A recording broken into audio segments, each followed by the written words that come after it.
Hi, I'm Alicia Putnam. I'm the CEO of PrestoBox, a startup that is automating branding for small businesses.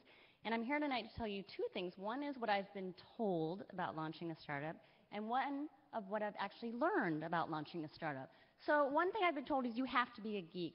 I love geeks, and I have my own inner geek from my high school days in calculus and physics, but I do think there have to be more ways about solving the business problems that we have. The other thing that I've been told is that you do need to be a boy. You know, the whole two guys and a dog and a garage. I mean, why isn't it two girls and a cat? I mean, and especially considering that 85% of buying decisions are made by women. And the other thing I've been told is that you're really over the hill once you're 31. So apparently my best ideas happened in my 20s. And apparently there was a guy who was presenting to a startup conference, and he was in his 20s, and he said, you need to spend more time in your pajamas and in your basement. So to me, that's not really learning. So then the other thing I've been told is that you really shouldn't share.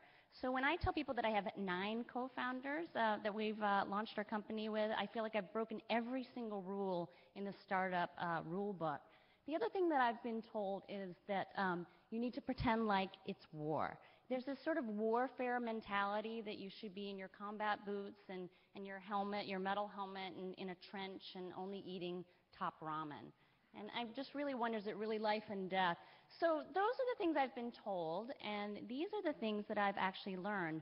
We launched our website this month, and we are launching our paying products next month. So here are the things that I have learned so far. The first thing is that it's good to be a girl. It's really, really good to be a girl. And the great thing about being a girl is that since I'm not in the boys' club, I get to make up my own rules. The other thing that I've learned is that it's actually fine to be 47. I turned 47 this month, and as much as that freaks me out, I do know that I'm a lot smarter and a lot wiser and a lot more patient than I was when I was 27. The other thing that I've learned is that sharing helps a lot. Remember the whole 9 co-founder thing? Well, we actually launched for under $15,000. So sharing is a very, very cool thing, and it helps you get a lot done, especially when you have 9 brains in a room. You can really solve problems. So the technology thing again, you know, all the APIs, the DNSs, all that kind of crap.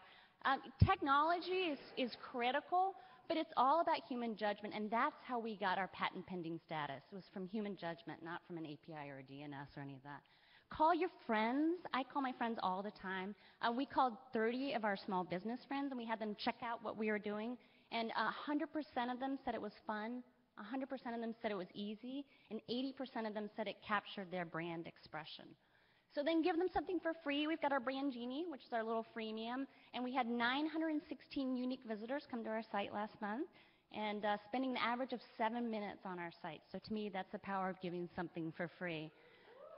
So then the other thing is to do what you know. Our team knows branding. We know how small businesses make decisions about picking their logo, building their business card, building their website. That's the power. That's the secret sauce, is to do what you know. So this is what a partner at Sequoia told me to do. He said, you know what, just get it out there, even if it sucks, even if you're completely mortified and chagrined about what it looks like. So I've promised my team that we won't have our pants completely down for anything that we launch, but we're just going to have really, really baggy pants. So then be friends with your stupid mistakes. I ran a branding agency for 12 years, and I loved it, but I did a lot of stupid stuff. And now I'm friends with them, and I feel like it makes me a better leader and a better person because of it. The other thing that I've learned is that you need to laugh a lot. My partner, Sarah, who's here, she brings dorky, pointy birthday hats for any milestone that we have, and pink kazoos. So we laugh a lot, and it really makes the journey a whole lot more fun. So don't try to know the answer. I feel like there's 400 times a day I don't know the answer, but I trust as a team that we will find the answer, and then oddly, magically, the answer usually does show up. And then the other thing I've learned is that you should say, I'm sorry. I think those are the 2 most powerful words in the English language. I say them all the time when it hurts, but I do say it, and it does smooth over those rough patches. And the last thing that I've learned is that you really do need to build what you believe in. I believe in brands. My team believes in brands. Please go to prestobox.com, and hopefully we'll make a believer out of you too. Thank you.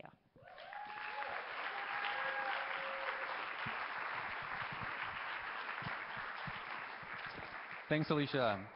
Hi, I'm Ben Sherwood, and I'm here to tell you a story tonight about rebuilding an antique Japanese andon lantern using modern methods like a 3D printer and a laser cutter. Now, which is cool stuff, kind of, and I really enjoyed the project. So there's going to be two pictures behind me shortly. One of them is of an antique Japanese lantern, and the other is of my grandmother rappelling down a rock face. Both lived in Japan, and both could use a few replacement parts by about now. But Lois, as she liked to be called, never liked to be called Mom or Grandma because she felt it showed her age. She lived in Japan and Tokyo, Okinawa, and Taiwan while raising 4 kids, and she collected Asian art. And knowing my own collection and appreciation of Asian art, she gave me an andon lantern that needed a little bit of work. Needed some rice paper and a wood rib. Now, I tackled this project myself, but I failed miserably. I'm not a woodworker, and I ended up with shards of wood in my palm. So, how to fix the lamp? Technology, of course. I'm a software developer, been a software developer for 13 years, and I should know by now that technology solves a lot of problems, but probably creates more than it solves. But hey, we'd all be still peeing on rocks if we didn't have technology. So come into play my coworker Scott Elliott, who's a mad scientist of sorts. He loves building puzzles, brain teasers out of his 3D printer. He loves going from the... He has 3,000 hours of printer hours under his belt, and so he explained that a 3D printer creates a model by laying down the sheets of thin plastic, applying both a glue and anti-glue, measuring the top thickness, splicing the layer in, with a little blade, making the cut, and then repeat. And this is actually a test printer page from his test printer. Normally paper printers, they have a test printer page that prints out statistics. This is a lot cooler. So he creates lots of puzzles and games. And so I went to him and I said, Scott, can you give me a hand with this? Sure, Ben, why not? It should be an easy thing. Didn't turn out so much. It kind of surprised us because our first prototype model that we created, it had warpage, which made it unusable. And it was for probably one of two things. One, there is a sealer that the rib, was dipped into to seal it off, to seal the layers and make it a little more stable. And that maybe caused the warpage. The other one was that maybe the part was not left long enough before the extraneous layers were removed. So then he came in the next day and he brought another couple of ribs in, and he did not put them in the sealer, and he left them overnight, and you can see him removing the extraneous material. And we had success, but not so much because it was still a bit floppy, and we had to kind of move on to the next method, which was Ben Purdy from earlier this evening, the Minecraft block. He has access to and knows intimately laser cutters, which are cool things. It can cut, slice, and dice, but you can't put it in your kitchen at all, unfortunately. It has the possibility of creating fires, I learned, and also hydrochloric acid, which was, well, yikes, whatever. So we initially started with a block of acrylic to create this rib, and it didn't go as well as we had hoped because the acrylic was a little thick, and so we had to slow down the laser a bit and go over it multiple times. And then the molten acrylic, unfortunately, melted back on itself, which made removal difficult. So then we tried wood. And on our third try, we finally got a successful piece. There were issues with variations in sap and also thickness of the wood and knots, things like that. So here's the two finished products. One is the acrylic, which I love the look because it has almost like a wood grain in it. And then, of course, the actual wood piece, which was not so floppy, but it worked well. And it had this wonderful charred scent to it. And so the next step was to boil up some rice glue on my stove and glue on the new rice paper, let it dry outside while my cat, Peanut, kept guard. So I ended up choosing in the end the wood stave because it fit well. But I got to tell you a little secret just between you and me.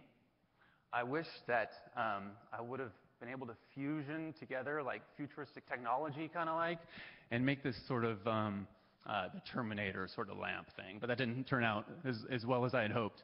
So then overall, key takeaways, find yourself a woodworker who knows like Japanese style. That's probably the best bet.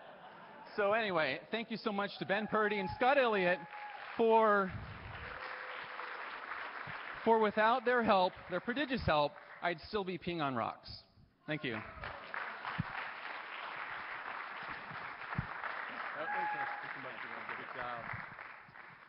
All right, everyone. Well, I hope you all enjoyed this edition of Tech Ignite as much as I did. Arduino, open source, 3D printers, female CEOs, a bunch of my very favorite things in the world.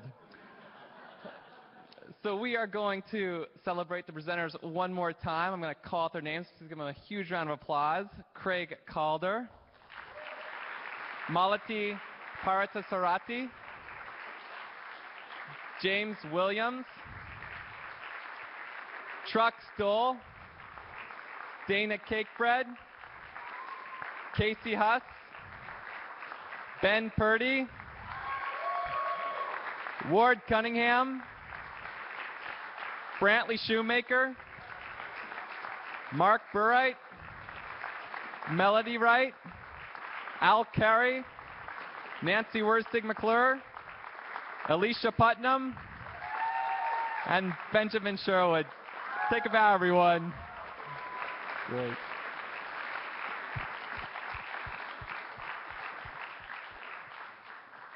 All right, Skip, I'm going to trade you.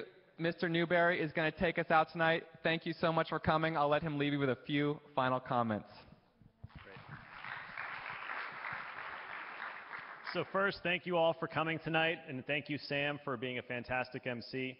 I want to thank our sponsors again. We have Web Trends, Brand Live, Empty Films, McAfee, and Rally Software. Thank you. And finally, I also want to mention that the next TAO Ignite will happen in March. And so please keep your eyes and ears open for announcements, for calls, for presentations. Perhaps at the next one, you too might be on stage with these very well-respected and really engaging speakers. So with that, thank you all for coming, and we hope to see you at Lolo for the after party. Thank you.